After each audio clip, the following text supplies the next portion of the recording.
Introducing first in the blue corner, weighing in at 125 pounds, representing Fight City Gym, Javed Agha. And his opponent in the red corner, weighing in at 125 pounds, representing Force MMA, Pugh. That's it. The yellow shorts and the bleached blonde hair. 3 3-minute rounds in the flyweight division if we need them. Our referee is Harry Selby. Mark Heath and Nick Albert with you. Thank you for choosing to spend your Saturday night with us here in Colchester. Some great fights so far, and we expect some pace and speed out of these flyweights. Yeah, Javed's got that wide karate stance.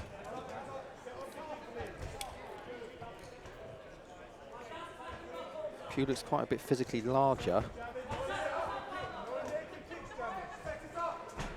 As you say, Pugh switching stances, that sort of karate-based style. Nice jab from Pugh.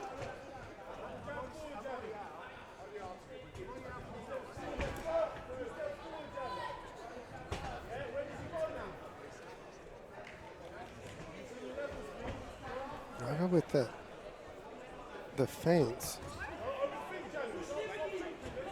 Yeah, he's almost like a video game glitching, isn't he? I mean, it's one thing to kind of test reactions and try to get an idea of a potential slip in. Nice shot in on that single leg. Locks the hands for the double. Pulls Pugh away from the cage to get the takedown. Pugh now looks to get back to his feet. As Nick Albert will often say, just stand up. And Pugh knows it better than most because I've screamed at him in the room plenty of times. But Agha's that ankle. He now lets it go. It looks to again locks his hands. Get the takedown again. He's going to get it as well. This time with Pugh away from the cage. But again, Roy does a good job, gets back to the cage, but Javed's doing a good job of staying very heavy on him.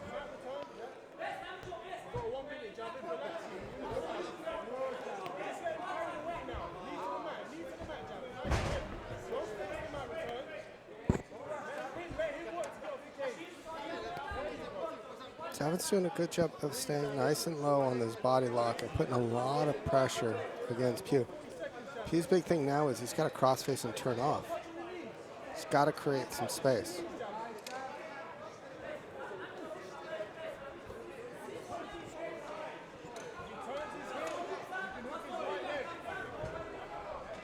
Relentless, aggressive grappling approach in this first round after that initial kind of feeling out period from Agha.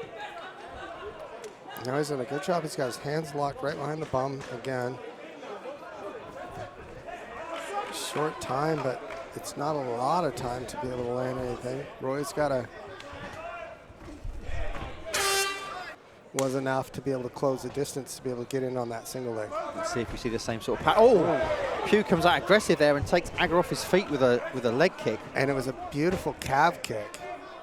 It's already shown damage. You can see the redness. Yeah, that was a very, very impactful shot from Roy Pugh straight off the bat in the second round. It's exactly what he needed. And as Nick says, you can already see the welt on that lead leg, the left calf of Agha from that single kick that he landed. Kicked him literally off his feet. Roy's just got to be the first here. The big thing behind it is he's got to get that jab out and start working. Agha's going to look to try to change levels. Pugh looks super focused there in this second round. But, oh, another strong, ended up being an inside leg kick. He just had Jack Mason yell at him. That's not fun. Well, he's certainly been listening to him, and it had an effect because Pugh has come out looking like a different animal in the second round. And he started off with that jab, but he's got to circle away. This is where he break free. And he does exactly that. Gets back to the center of the cage. And this is much better from Pugh here in the second round. Building his confidence, building some momentum. But the thing is, he can't overshoot any of these punches or kicks. He's got to be very careful because we've seen Agha's able to change levels very quickly and get in on that leg. And there just we go. Like that. Looking for the takedown is Agha. He's going to get it as well. And he's able to drive nice and deep. Drive Pugh back into his corner.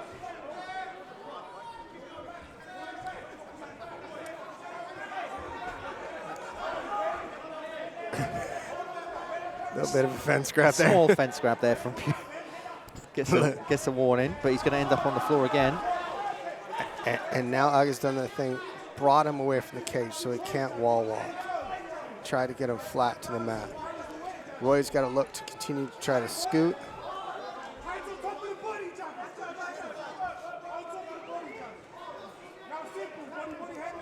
Agha's corner's screaming for him to get his hands on top of the body and not leave any of them sitting on the mat.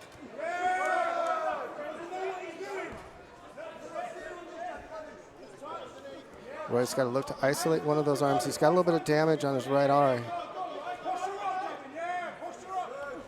It's good work though from Agha, having the first half of the round was all Pugh, and now he's turned it to his advantage into where he wanted the fight to be. And it was that, like I said, he's just waiting for that timing to be able to change levels, to get in on that single leg, and then he just drives through it. And I mean, this was a round of tale of two. Yep, absolutely. First minute and a half was all Roy, standing, damage.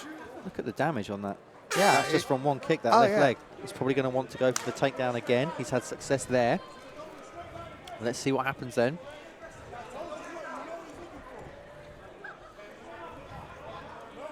The kick is there. Oh! Big left hook from Roy Pugh. And that rocked Agha big time, but Agha is fighting here. And again, Roy lands on the ground. He landed a nice punch. Pugh needs to get some space here, get some separation, but he doesn't want to give Agha too long. I know, he's got to get back on him, though. He doesn't want to run into anything, because a hurt animal is a dangerous one, but even still, he's got to look to throw that punch. And there's that dropping down for that shot. And this is what Agha needed to clear those cobwebs. So that was a huge shot there from Roy Pugh. Left hook just dropped Agha to the seat of his pants. Agha fought through it. It looked like it was very close to being stopped. And now Agha is getting a chance to clear the cobwebs. Yeah, but the cobwebs are still there because he's looking at his coach, trying to understand what his coach wants him to do. And this is where Roy's got to really muscle into it and then look to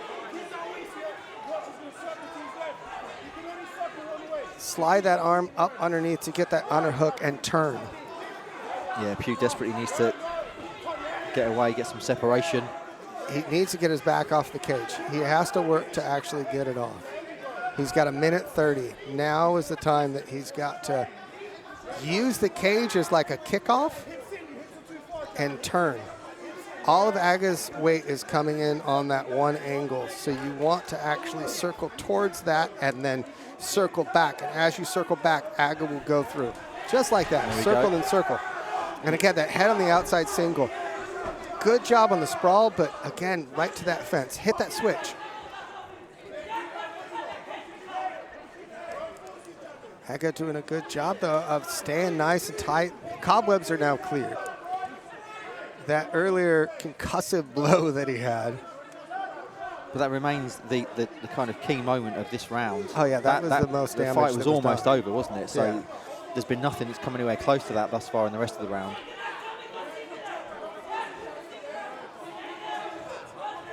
And that's just it. It's kind of an uphill battle now for Agha to figure out, okay, do I just hold him down for the next 28 seconds so I don't take any more damage? Gets the takedown, but I think he's going to have to do something to even the score here.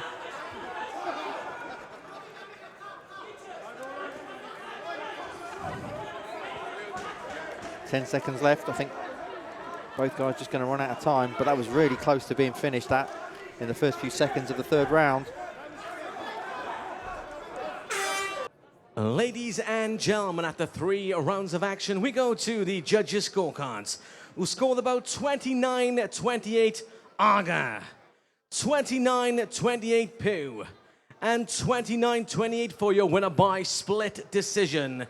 In the red corner, Roy Pugh.